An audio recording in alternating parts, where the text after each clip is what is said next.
तो फिल्म की शुरुआत फ्यूचर से दिखाई जाती है, जहां अब जमीन पर बड़े बड़े सिंक होल बन गए थे और इनके अंदर फटने वाले वॉल्केनो के बाद इन्हें सिंक होल में से अजीब बड़ी बड़ी क्रिएचर्स निकलने लगी, जो इंसानों पर हमला करके उन्हें मार देती थी। थोड़े ही अरसे में दुनिया की 90% आबादी को इन क्रिएचर्स ने मार डाला, पर इंसानों को इनको मारने का कोई तरीका नहीं मिला, इसलिए इन क्रिएचर्स को रीपर का नाम दिया गया। बचे हुए कुछ इंसानों ने नोटिस किया कि ये क्रिएचर 8000 फीट की बुलंदी पर जाने से डरते हैं। ऐसा क्यों था, वजह तो ये लोग नहीं जानते थे, लेकिन इनसे बचने के लिए अब जितने भी थोड़े बहुत लोग थे वो पहाड़ियों के ऊपर जाकर बसने लगे। जरूरत के बस थोड़े सामान के साथ यहाँ जिंदगी गुजारना काफी मुश्किल हो गई थी। इन्हीं सर्वाइवर्स में था एक बच्चा हंटर भी, जो अपनी कम्युनिटी में सिर्फ एक ही बच्चा था जिसे अब अपनी जिंदगी बोर लगने लगी थी। एक दिन वो अपने ही जैसे और लोगों की मिलने की उम्मीद में पहाड़ी से नीचे चला आता है, जहाँ उन रीपर्स का खतरा था। ढूंढने पर उसे इंसान तो नहीं मिलते, लेकिन एक रीपर उसके पीछे पड़ जाता है। अपनी जान बचाने के लिए हंटर भागा जितना तेजी से वो भाग सकता था, और ठीक वक्त पर उस रीपर के हमला करने से पहले वो अपनी सेफ लाइन को क्रॉस कर गया। जान तो उसकी बच गई थी, लेकिन अब ये बात उसके डैड को भी पता चल गई थी कि वो नीचे गया था, जो सुनकर उसके डैड बहुत ज्यादा परेशान हो गए और उसके डैड ने उसे समझाया कि नीचे जाना बिल्कुल सेफ नहीं। देखो, तुम्हें भागने में भी मसला होता है। यहाँ हमें पता चला कि हंटर को सांस लेने में तकलीफ होती थी और वो हर वक्त फिल्टर्स के सहारे जीता था। हंटर ने अपने डैड को एक्सप्लेन किया, बस मैं और लोगों को ढूंढना चाहता था। जवाब में उसके डैड कहते हैं, देखो हंटर, मैं तुम्हारी मॉम को खो चुका हूँ, अब मैं तुम्हें नहीं खोना चाहता। ये कहकर वो शिकार के लिए चले गए अपने फ्रेंड केटी के साथ, जहाँ शिकार पर भी वो अपने बेटे के लिए काफी उदास और परेशान थे। तब केटी उसे समझाते हैं, देखो वो एक बच्चा है और बच्चे हमेशा नई चीजों को जानने के लिए बेताब होते हैं, तो वे उसे थोड़ी स्पेस देनी चाहिए। ये लोग जब अपना शिकार लेकर वापस आ रहे थे तो रास्ते में इन्हें दिखाई देती है प्रोफेसर नीना। वो रीपर के शेल पर नई नई बुलेट्स बनाकर एक्सपेरिमेंट कर रही थी। कोई तो उनकी बनाई हुई बुलेट उन रीपर को मार सकती थी। 3 साल हो गए थे उन्हें इस एक्सपेरिमेंट को करते हुए, लेकिन अब तक वो नाकाम थी। रात होने पर देखने को मिला कि हंटर की तबीयत बुरी तरह बिगड़ गई, तो देखकर विल भी परेशान हो गया और फौरन उसने जाकर हंटर का फिल्टर चेंज किया। जिसके बाद उसकी तबीयत थोड़ी संभल गई। उसने देखा कि ये उसके पास लास्ट फिल्टर था और अब अगर उसे हंटर की जान बचानी थी तो उसे पहाड़ी से नीचे जाकर हॉस्पिटल से और फिल्टर्स लेकर आने थे। ये बात वो जानता था कि नीचे जाना बिल्कुल सेफ नहीं, लेकिन अपनी बेटी की जान बचाने के लिए उसके पास कोई दूसरी चॉइस भी नहीं थी। यही चीज वो जाकर प्रोफेसर नीना से डिस्कस करता है कि वो नीचे जाने वाला है और उसने नीचे जाने के लिए एक सेफ रोड भी ढूंढा है। लेकिन नीना को उसकी बात पे यकीन नहीं था, क्योंकि उसे लगता था कि नीचे कोई सेफ जोन नहीं, इसलिए वो उसकी मदद करने को इनकार कर देती है और विल अकेले ही जाने का फैसला करता है। कुछ वेपन्स लिए वो नीचे जाने के लिए तैयार ही था कि केटी भी उसके साथ आ गई, जो उसकी दोस्त थी। विल इसे साथ ले जाना तो नहीं चाहता था, लेकिन केटी उसे बताती है, मेरा तो वैसे भी इस दुनिया में कोई नहीं, अच्छा है ना मैं हंटर की जान ही बचा लूं। वेपन्स लिए वो लोग सफर पे निकल ही रहे थे कि प्रोफेसर नीना उन्हें जाते देख रही थी। आखिर उनसे भी रहा नहीं किया और उन्होंने भी विल का ग्रुप ज्वाइन कर लिया, क्योंकि वो जानती थी जो वो ऊपर रहकर नहीं कर पा रही, वो नीचे अपनी लैब में जाकर कर पाएंगी। वो एक ऐसी बुलेट जरूर तैयार कर लेगी जिनसे उन रीपर्स को मारा जा सके। ये लोग नीचे शहर तक जाने के लिए एक खास रूट का इस्तेमाल कर रहे थे, जहाँ पर रीपर्स के होने के कम से कम चांसेस थे। प्रोफेसर नीना यहाँ इन्हें अपनी मॉडिफाई की हुई कंपास दिखाती हैं, जो दूर से ही रीपर्स को डिटेक्ट कर सकती थी, क्योंकि रीपर्स के अंदर से इलेक्ट्रोमैग्नेटिक वेव्स निकल रही थी। काफी चलने के बाद आखिर ये लोग एक ऐसी जगह पर पहुँचते हैं जहाँ इन्हें खतरा था रीपर्स के होने का, लेकिन प्रोफेसर नीना की कंपास यहाँ पर दूर दूर किसी भी रीपर के न होने की खबर देती है और ये लोग अपना सफर कंटिन्यू कर देते हैं।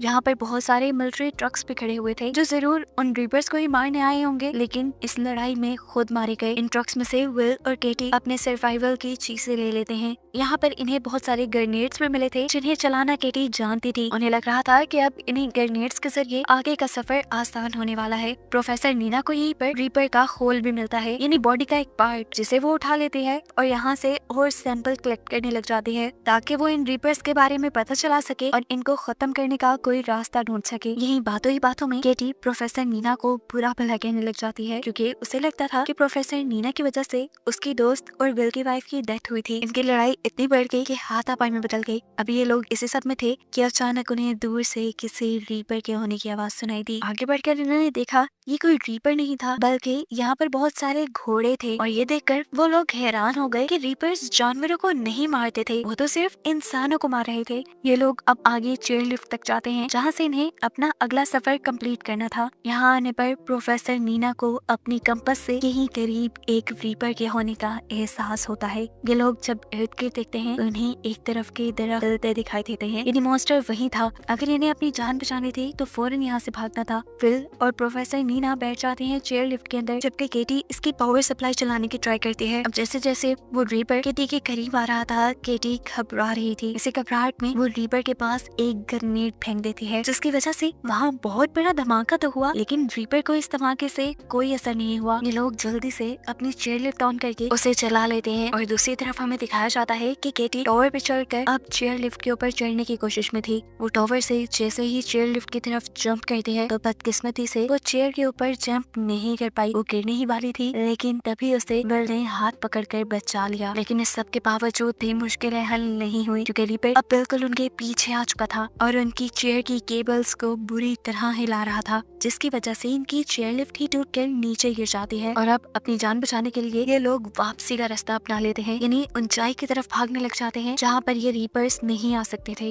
वापस आकर ये लोग अपने घरों को नहीं गए, क्योंकि वो काफी दूर था। ये लोग एक रेस्टोरेंट में रुके थे, जहाँ पर ये तीनों बातें करने लगते हैं। प्रोफेसर नीना ने बताती है कि जब ये मॉन्स्टर्स इस दुनिया के अंदर आए थे, तब आते ही इन्होंने बिना सोए बिना रुके दुनिया के 95% लोगों को मार दिया, ऐसे जैसे ये इंसानों को ही मारने आए हों। लेकिन एक अजीब बात भी थी कि इन्होंने इंसानों को मारकर खाया नहीं, और ना ही इन्होंने इंसानों के अलावा किसी और जानदार को मारा। इसी वजह से वो हमेशा से इसी डाउट में रही थी कि क्या किसी ने इन रीपर्स को सिर्फ इंसानों को खत्म करने के लिए तो नहीं डिजाइन किया, या शायद ये गॉड की तरफ से भेजे गए हों इंसानों को मारने के लिए। यही बातें करते करते केटी और प्रोफेसर नीना सो जाते हैं, जबकि विल को अपनी वाइफ के साथ बिताए कुछ लम्हे याद आने लगे, जिन लम्हों में उसने प्रोफेसर नीना के बारे में भी बात की थी। वो और प्रोफेसर नीना पार्टनर थी, और विल की वाइफ हमेशा से कहा करती थी कि प्रोफेसर नीना ही वो इंसान है जो रीपर्स को मारने के लिए जरूर कोई गैजेट बना सकती हैं। अगली सुबह हम देखते हैं ये तीनों अपने मिशन पे निकल गए थे। इन्हें अपनी जरूरत का सामान इकट्ठा करने के लिए नीचे शहर की तरफ जाने के लिए बढ़ गए थे। इस टाइम ये लोग एक टनल के जरिए से होते जा रहे थे। आधी टनल तो हाई एल्टीट्यूड पे थी, यानी 8000 फीट की बुलंदी पर थी, जहाँ पर ये रीपर्स नहीं आ सकते थे। लेकिन बाकी आधी टनल का हिस्सा बिल्कुल नीचे की तरफ था, जहाँ पे रीपर्स के होने का खतरा था। इस सब के बावजूद भी ये लोग इस टनल के अंदर बढ़ते रहते हैं। यहाँ पर विल ने प्रोफेसर नीना को ये नहीं बताया था कि उसकी ये कंपास अंडरग्राउंड नहीं चलेगी। काफी घंटों के सफर के बाद इन्हें एक बुरी खबर ये पता चलती है कि टनल की दूसरी एंट्रेंस तो बंद थी। अब इन्हें यहाँ से दूसरी टनल का रास्ता लेना था। इतने घंटों का सफर दोबारा करते तो थक जाते। यहाँ पर एक शॉर्टकट भी था जो छोटी छोटी स्टेयर्स से होकर जाता था।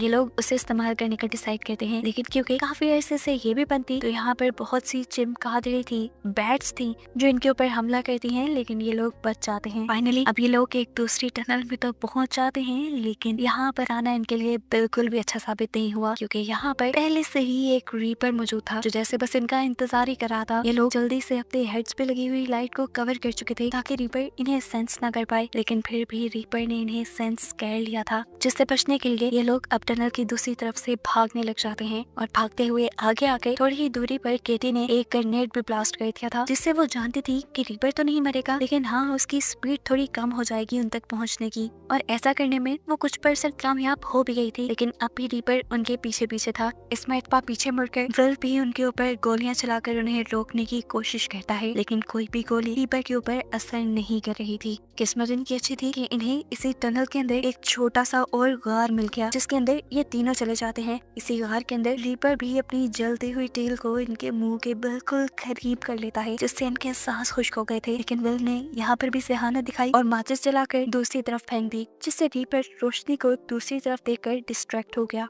अब ये लोग इसी गार की दूसरी तरफ से रास्ता बनाते हुए यहाँ से बाहर निकलने की कोशिश करते हैं, लेकिन एक और मर्तबा रीपर इसी गार के अंदर अपनी टेल डालकर विल के ऊपर हमला करने की कोशिश करता है, क्योंकि वो पीछे था। लेकिन किसी तरह विल इस हमले से बच गया। केटी सबसे आगे थी। जल्दबाजी में वो एक ऐसी टनल के अंदर चली जाती है जहाँ पर एक और रीपर मौजूद था, और इस मर्तबा रीपर ने उसके ऊपर कोई तरस नहीं खाया और उसे हमला करके मार डाला। हालांकि पीछे से नीना उसे बचाने की कोशिश करती रही, लेकिन सब नाकाम हो गया। आखिरी चॉइस पर बस नीना को वहाँ से बाहर निकलती हुई एक लेडर, एक सीढ़ी दिखाई दी, जिसके ऊपर चढ़कर वो और विल यहाँ से चले गए, केटी को यहीं पर छोड़कर, जिस बात का तो शायद अब इन्हें जिंदगी भर होने वाला था। अब ये लोग एक सेफ एल्टीट्यूड पे आ गए थे, इन्हीं 8000 फीट से ऊपर, जहाँ कोई रीपर नहीं था। ये लोग यहाँ सेफ रह सकते थे, लेकिन नीना इस टाइम सेफ रहने को प्रायोरिटी नहीं देती, बल्कि अपनी मिशन को प्रायोरिटी देती है और अपनी लैब्स की तरफ बढ़ने का फैसला करती है। यहाँ पर बहुत सारे ऐसे घर थे जिसमें अब कोई इंसान नहीं रहता था। उन्हीं में से एक घर के अंदर विल और प्रोफेसर नीना आ चुके थे। यहाँ पे खाने के लिए भी बहुत कुछ था। नीना दोनों के लिए खाना बनाती है और यहाँ बैठकर विल को हंटर की याद आ जाती है। उसे ये खाना बहुत पसंद था, लेकिन उनके शहर में ये सादा सा खाना भी नायाब हो गया था। फिर अब नीना विल को एक्सप्लेन करती है कि कैसे वो डिफरेंट केमिकल्स के मिक्सचर से एक ऐसी बुलेट तैयार कर सकती है जो उन रीपर्स को मार सकता है। नीना को लग रहा था कि इनके अंदर कोई मैग्नेटिक पावर जरूर है, पर एक खास केमिकल कॉम्बिनेशन की मदद से ये लोग उनके अंदर के ही इलेक्ट्रोमैग्नेटिक चार्ज को किसी बॉम्ब की तरह डिस्ट्रॉय कर सकते थे,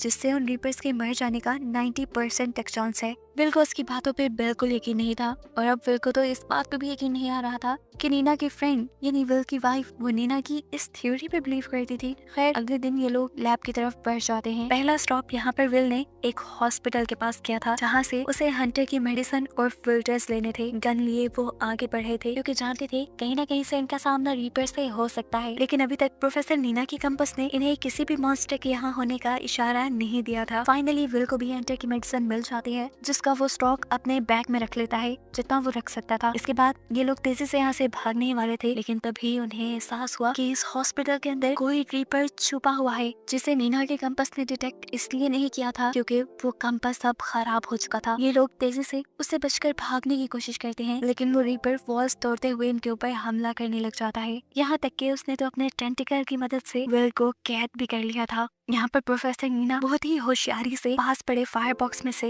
एक्स निकालकर उस रीपर की टेल के ऊपर हमला कर देती है, जिसकी वजह से रीपर विल को छोड़ देता है। अब इन्हें फौरन यहाँ से भागना था, लेकिन भागने से पहले नीना यहाँ के सारे ऑक्सीजन सिलेंडर खोल चुकी थी, जिसकी वजह से वहाँ पर फॉग पैदा हो जाए और रीपर्स को वो लोग नजर न आए। ये आइडिया भी अच्छा था, लेकिन विल के दिमाग में जो आइडिया था वो इससे भी ज्यादा कमाल का था। विल एक ऑक्सीजन टैंक के ऊपर शूट कर देता है, जिससे वहाँ पे बहुत बड़ा एक्सप्लोजन हुआ था और प्रेशर से वो रीपर उड़कर इस बिल्डिंग से बाहर जा चुका था। ये लोग ऊपर से खड़े हुए रीपर को देखते हैं जो बेजान जमीन पे पड़ा था, लेकिन ये लोग नहीं जानते थे कि वो रीपर मरा है या बेहोश है। ज्यादा देर ये लोग रुक नहीं सकते थे यहाँ पर, इसलिए विल नीना से वापस चलने को कहता है, पर नीना कहती है नहीं विल, मुझे मेरे लैब तक जाना है ताकि मैं इन्हें मारने के लिए कोई नई बुलेट तैयार कर पाऊँ। विल नीना की बात मान जाता है और ये लोग ट्रक में ही बैठकर लैब के लिए निकल जाते हैं और इनके यहाँ से जाते ही हमें दिखाया गया कि वो रीपर दोबारा होश में आ चुका था। इधर लैब में आते ही नीना अपना काम शुरू कर चुकी थी, जबकि विल इस लैब को विजिट कर रहा था, जहाँ पर उसे प्रोफेसर नीना की फैमिली पिक्चर भी दिखाई दी। ये देखकर वो शॉक रह गया कि नीना की एक फैमिली भी थी, क्योंकि उसने कभी अपनी फैमिली के बारे में कुछ डिस्कस नहीं किया था। ये सवाल करते ही नीना की भी आंखों से आंसू निकलने लगे और उसने बताया कि जिस दिन पहली मर्तबा रीपर्स ने दुनिया पर हमला किया था, उस दिन मैं लैब में ही थी।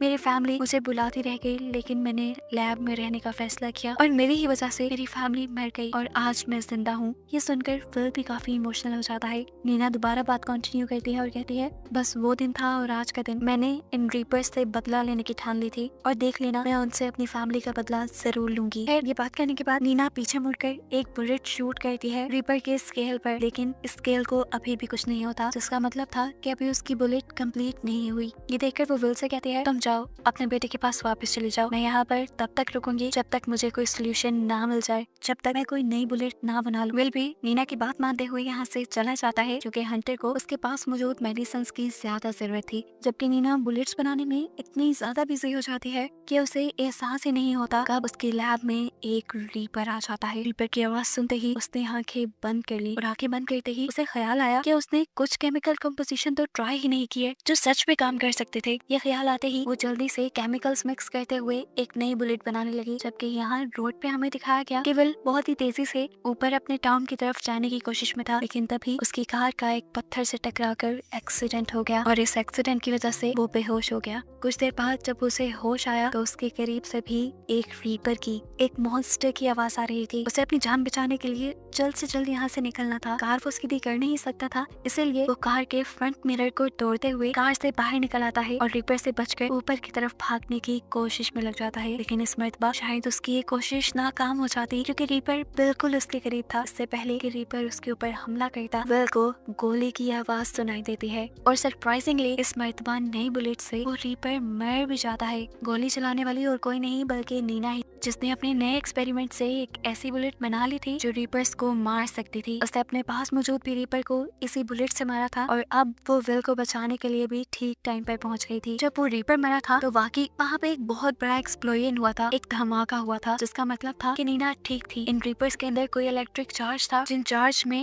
इलेक्ट्रिक कॉम्बिनेशन मिलने की वजह से वो ब्लास्ट हो गए। अब नीना और विल ने जब पास जाकर इस मरे हुए रीपर को देखा तो इन्हें मालूम हुआ कि ये रीपर कोई जानवर नहीं थे, कोई क्रिएचर नहीं थे, बल्कि ये रोबोट मॉन्स्टर्स थे जिन्हें बनाया गया था। जरूर किसी ने इन्हें सिर्फ इंसानों को मारने के लिए ही बनाया था। और ये बात समझते ही ये लोग शॉक हो जाते हैं। विल अभी भी कंफ्यूज था ये जानकर कि आखिर कौन हो सकता है जो इंसानों को मारने के लिए इतने सारे मॉन्स्टर्स को भेजे। नीना जवाब देती है एलियंस, या एलियंस के भेजे गए मॉन्स्टर रोबोट्स हैं। नीना ने विल को ये भी एक्सप्लेन किया कि ये 8,000 फीट की बुलंदी पे इसलिए नहीं आ सकते क्योंकि इनकी प्रोग्रामिंग में कोई गड़बड़ हो गई होगी, जिसकी वजह से हाई अल्टीट्यूड पे ये लोग फंक्शन नहीं कर पाते होंगे। फाइनली नीना अपनी बनाई हुई बुलेट से अपने रास्ते में आने वाले सारे रीपर्स को मारते हुए पहुंच जाती है अपने कैंप तक, जहां आज वो बहुत ज्यादा खुश थी क्योंकि उसने अपने दुश्मनों को मारने के लिए एक रास्ता खोज लिया था। वो यहाँ अपना एक पायरेट फ्लैग रेस कहती है, जिससे सभी लोगों को पता चल जाता है कि उन लोगों ने रीपर्स को मारने का कोई तरीका निकाल लिया है। सभी सर्वाइवर्स रीपर्स के साथ उनकी इस जंग के लिए तैयारी में लग जाते हैं और नीना के बताए फॉर्मूला से बहुत सारी बुलेट्स बनाते हैं, जिसमें से एक बुलेट पर इन्होंने केटी का नाम लिखा था क्योंकि नीना को लैब तक ले जाने की करेज कहीं ना कहीं उसे केटी नहीं दी थी, इसीलिए इसका क्रेडिट केटी को तो जाता ही था। बहुत सारी बुलेट्स बनाने के बाद ये सर्वाइवर्स अब रीपर्स के साथ अपनी जंग में लग जाते हैं और जितना हो सकता था ये लोग रीपर्स को मारते हुए अपनी जगह को वापस लेना शुरू कर देते हैं। जबकि यहाँ दिखाया जाता है कि नीना अभी तक उस रीपर की बॉडी को स्टडी कर रही थी जहाँ पर आज उससे मिलने के लिए विल भी आया। ये लोग टेलीस्कोप लगाए आसमान की तरफ देख रहे थे, जहाँ पर नीना को 3 बड़ी बड़ी स्पेसशिप आसमान से जमीन पर आते हुए दिखाई देती हैं, जिसका मतलब था कि इन्होंने जिन रीपर्स को मारा था उनके बारे में एलियंस को खबर हो गई थी और एलियंस अब इनसे एक पूरी जंग के लिए तैयार होकर आए थे। आगे अब क्या होने वाला था, इसी मिस्ट्री के साथ ये मूवी यहीं पर खत्म हो जाती है।